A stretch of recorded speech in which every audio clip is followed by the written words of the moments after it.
मद, अहंकार। किस बात का अहंकार? आप जिस समय एक रुआ गिरना होगा ना, वो उसी समय गिरेगा, आप रोक नहीं सकते उसको। आप काहे को अहंकार करते हो? आपने ये किया, आपने ये किया, आप कर नहीं सकते। बिल्कुल पक्का समझ लो, वो सच्चिदानंद भगवान के बल से ही आप में जो कुछ हो रहा है, जो कुछ हो रहा है। अगर बुरा भी किसी के हो रहा है तो तीन गुण है, सतोगुण, रजोगुण, तमोगुण। उसने उस भागवतिक शक्ति का कुसंग के द्वारा दुरुपयोग कर दिया। वो कर उन्हीं से रहा है। जो असुर स्वभाव वाले लोग दूसरे की हिंसा कर रहे हैं, उनमें पावर प्रभु का ही है, दूसरे का नहीं। पर उस पावर को दूषित कर दिया आसुरी बुद्धि के द्वारा। उस शक्ति को दूषित करके जहां दूसरों को सुख पहुंचाना चाहिए, वहां दूसरों के हिंसा आदि दोष में उतर गए। अहंकार किस बात का? आप क्या कर सकते हैं? विचार कीजिए। अभी श्वास रुक जाए, कुछ कर सकते हैं? आप बहुत सुरक्षित गाड़ी में जा रहे हैं, 1 मिनट में सामने से बहकी हुई गाड़ी आई, एक्सीडेंट हो गया, आपके अंग भंग, आप क्या कर सकते हैं? बैठे बैठे प्राण निकल जाते, बैठे बैठे। यही एक ब्राह्मण देवता मास्टर थे, आया करते थे। घर में गए, यहां से पुष्प ले जाके, और पत्नी से कहा भोजन लाओ। वो भोजन लाने गई, कुर्सी में बैठे हुए थे, लौट के आई तो पधारे हुए थे। दिल की गति रुक गई। किस समय क्या हो जाए, आप किस में समर्थ हो, मैं बताओ।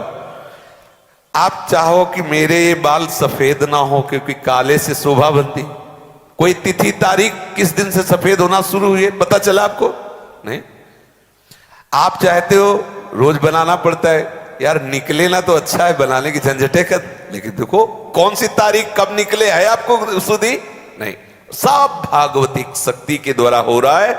जब हम आसुरी भाव के लोगों का संग करते हैं, आसुरी वृत्ति का संग करते हैं, तो वही भागवतिक शक्ति का हम प्रयोग दूसरों को दुख, हिंसा, पापाचरण में करते हैं। वो भी भागवतिक शक्ति का ही दुरुपयोग कर रहे हैं। हमारे में कोई बल नहीं, आप अनुभव करो। अगर आप में सत्क्रियाएं हो रही, भजन हो रहा है, धाम वास कर रहे हैं, ग्रंथ पढ़ रहे हैं, आप बोल सकते हैं प्रभु के विषय में, भगवत महिमा के विषय में, तो प्रभु आपको दे रहे इसलिए बोल पा रहे हो। प्रभु आपसे बुलवा रहे इसलिए बोल पा रहे हो। प्रभु आपसे करवा रहे इसलिए कर पा रहे हो। नहीं तो अपने में कोई सामर्थ्य नहीं, पक्का समझ लीजिए। ये जिनको लगता है अरे क्या भगवान, वो भी उन्हीं के बल से कह रहे हैं। बेचारों को पता नहीं है, बैटरी तो वही है, बिजली तो वही है, वो व्यर्थ में ऐसे कहते हैं, अज्ञान के कारण उनको समझ में नहीं आ रहा। अगर ये बात आप समझ जाएं कि जो कुछ भी मेरे में शक्ति है, सामर्थ्य है, बुद्धि है, वो सब मेरे प्रभु का प्रसाद है, तो अहंकार आएगा। हमें कैसे पता चले कि हमारे अंदर अहंकार या घमंड है या नहीं? हाँ, जब हम दूसरों के दोष दर्शन देखने लगे, दूसरों से अपने को अच्छा नजर आने लगे कि मैं अच्छा हूं, जान लो अहंकार आ गया है। जब किसी से हम अपनी मिलान करने लगे और अपने को लगे मैं इससे अच्छा हूं, तो समझ लेना अहंकार आ गया है।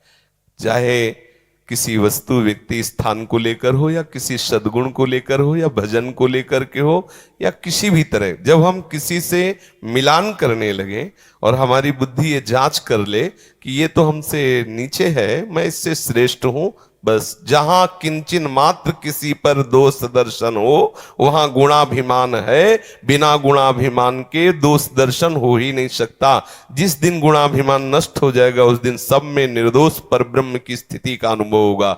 सर्वत्र मेरा प्रीतम विराजमान है, फिर अहंकार की कोई गुंजाइश नहीं।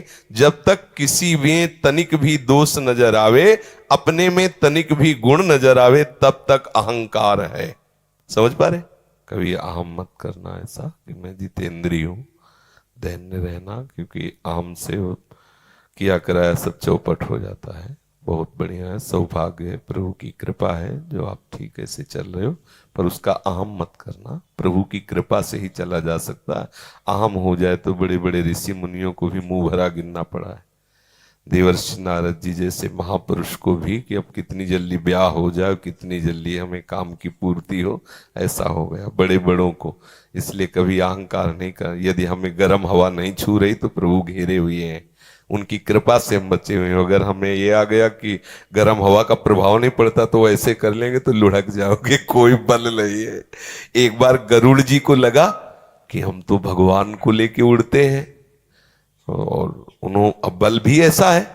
एक बार देवराज इंद्र ने पूछा गरुड़ जी से कि महाराज आप में कितनी सामर्थ्य। बोले समस्त ब्रह्मांडों सहित त्रिभुवन को एक पंखे पे रख के भगवान को बैठाल के आराम से उड़ सकता हूं। उनके लिए कोई कठिन बात नहीं, जिनके रोमकूपों में अनंत ब्रह्मांड वो प्रभु के वाहन है। पर प्रभु को स्वभाव है प्रभु का कि उनको अहंकार पसंद नहीं। तो गरुड़ जी उड़ रहे थे और एक हाथ प्रकट हुआ, महाभारत की कथा है, और ऐसे उनकी पीठ में हाथ रखा तो एक साधारण पक्षी की तरह झम से समुद्र में गिर गए और प्राण निकलने लगे। वो हाथ ही नहीं उठा पाए, उड़ ही नहीं पाए। तो उन्होंने भगवान का स्मरण किया तो भगवान ने कहा ये सिर्फ हमारा पंजा है, तुम हमें बैठ के उड़ सकते हो ऐसा गर्व मत करना, हमारी ही सामर्थ्य में तुम हो, उड़ते हो मेरी ही सामर्थ्य, मैं तुम्हारी सामर्थ्य से नहीं हूं, तुम मेरे। तब उनको लगा कि प्रभु आपके ही बल से मैं उड़ रहा हूं। तो जैसे ब्रह्मचर्य है, जितेंद्रियता है, तपस्या है, ज्ञान है, वैराग्य है, व्रत है, नियम है, ये प्रभु की कृपा कोर से है। अगर अपने में देखा जाए कि मैं सामर्थ्यशाली हूं तो पक्की बता देते हैं, मिनट दूसरा तब लगेगा जब आप कुछ नहीं रह जाओगे। ऐसी वो माया शक्ति से संपन्न है, किसी का कुछ नहीं। इसलिए ऐसे ही रहो। जहां किसी को लगा मैं कुछ हुआ, वहां जरा सा इशारा कर दिया, माया ने रद्दी कागज बना दिया, किसी काम का नहीं रखा है। इसलिए ऐसे रहना, कभी अहम ना आने पाए। अच्छा है, भगवत कृपा से बढ़िया सद्गुण है ये, पर उसका अहम ना आने पाए। अहम आया तो सब किया कराया चौपट हो जाता है। जैसे 56 भोग हो और उसमें थोड़ा सा विष्ठा पड़ जाए, किसी काम का नहीं। ये अहंकार विष्ठा है, मलिन वस्तु है।